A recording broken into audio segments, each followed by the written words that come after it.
बोकडाचा बळी द्यायला निघालेल्या कुटुंबाचा अपघातात मृत्यू, पण बोकड मात्र वाचलं। गोष्ट आहे जबलपूरची। या जिल्ह्यातील 4 गव्हाण पोलीस ठाणे परिसरात एक दुर्दैवी अपघात घडला।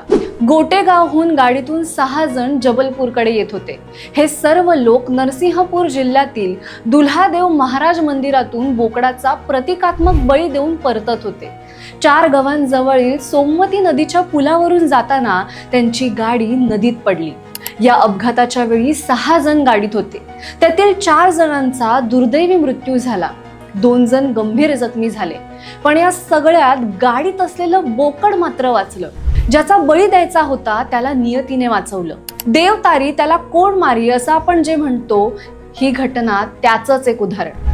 तुम्हाला या घटनेबद्दल काय वाटतं आम्हाला कमेंट करून नक्की सांगा, आणि अशाच वेगवेगळ्या माहितीपूर्ण व्हिडिओज बघण्यासाठी फॉलो करा जबरी खबरी।